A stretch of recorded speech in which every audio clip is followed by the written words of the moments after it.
ಆತ್ಮೀಯ ಕರ್ನಾಟಕ ರಾಜ್ಯ ಸರ್ಕಾರಿ ನೌಕರರೇ ಮತ್ತು ಪಿಂಚಣಿದಾರರೇ, ತಮ್ಮೆಲ್ಲರಿಗೂ ಸ್ವಾಗತ. ವಿಡಿಯೋನ ಸ್ಟಾರ್ಟ್ ಮಾಡೋಣ ವೀಕ್ಷಕರೇ. ಅದಕ್ಕಿಂತ ಮುಂಚೆ ನೀವು ಕೊಡುವ ಒಂದೇ ಒಂದು ಲೈಕ್ ನಮಗೆ ಸಪೋರ್ಟ್ ಆಗಿರುತ್ತೆ. ದಯಮಾಡಿ ವಿಡಿಯೋನ ಲೈಕ್ ಮಾಡಿ, ಅದರ ಜೊತೆಗೆ ನಮ್ಮ ಯೂಟ್ಯೂಬ್ ಚಾನಲನ್ನು ಕೂಡ ಸಬ್ಸ್ಕ್ರೈಬ್ ಮಾಡಿಕೊಳ್ಳಿ ವೀಕ್ಷಕರೇ.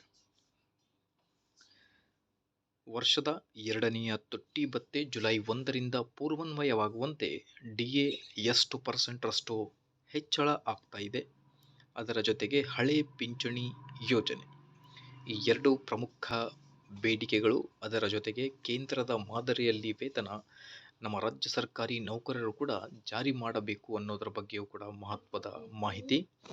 ಬನ್ನಿ ಹಾಗಿದ್ದಲ್ಲಿ ಮಾಹಿತಿ ಏನಿದೆ ಅಂತ ಡೀಟೇಲ್ ಆಗಿ ನೋಡ್ತಾ ಬರೋಣ. ಸೊ ವಿಡಿಯೋನ ಕೊನೆವರೆಗೂ ವಾಚ್ ಮಾಡಿ ವೀಕ್ಷಕರೇ. AICPI ಸೂಚ್ಯಂಕ ಆಧಾರದ ಮೇಲೆ ಕೇಂದ್ರ ಸರ್ಕಾರಿ ನೌಕರರಿಗೆ 3% DA ಏರಿಕೆಯಾಗಬಹುದು ಅನ್ನೋದರ ಬಗ್ಗೆ ಬಹಳಷ್ಟು ಚರ್ಚೆಗಳು ನಡೀತಾ ಇವೆ.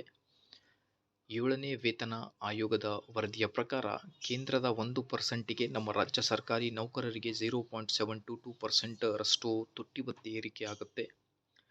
ಈಗ ಕೇಂದ್ರದ ಮಾದರಿಯಲ್ಲಿ ವೇತನ ಅಂತ ಅಂದರೆ ನಮ್ಮ ರಾಜ್ಯ ಸರ್ಕಾರಿ ನೌಕರರು ಕೂಡ ಕೇಂದ್ರದಂತೆ 3% ಏರಿಕೆ ಆಗಬಹುದು ಅನ್ನೋದ್ರ ಬಗ್ಗೆ ಅಂದಾಜಿಸಲಾಗಿದೆ. ಕೇಂದ್ರ ಸರ್ಕಾರಿ ನೌಕರರಿಗೆ ನಮ್ಮ ರಾಜ್ಯ ಸರ್ಕಾರಿ ನೌಕರರು ಕೂಡ 3% ಏರಿಕೆ ಆಗುತ್ತಾ ಅನ್ನೋದೇ ಒಂದು ದೊಡ್ಡ ಪ್ರಶ್ನೆ.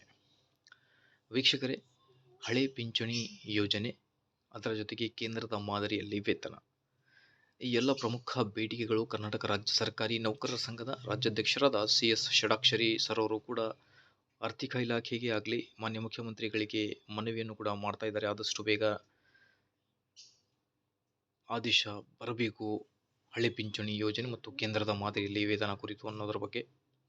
DA ಕುರಿತು ಮೇ ಬಿ ಅಕ್ಟೋಬರ್ ಅಥವಾ ನವೆಂಬರ್ನಲ್ಲಿ ನಿಮಗೆ ಆದೇಶ ಬರಬಹುದು. ಇನ್ನು ಕೇಂದ್ರಕ್ಕೆ ಜಾರಿಯಾದ ನಂತರ ನಮ್ಮ ರಾಜ್ಯ ಸರ್ಕಾರಿ ನೌಕರು ಕೂಡ ತುಟ್ಟಿ ಭತ್ಯೆ ಜಾರಿಯಾಗುತ್ತೆ. ಸರ್ಕಾರದಿಂದ ಅಧಿಕೃತವಾಗಿ ಇನ್ನೂ ಯಾವುದೇ ಇನ್ಫಾರ್ಮೇಷನ್ ಕೂಡ ಬಂದಿರುವುದಿಲ್ಲ.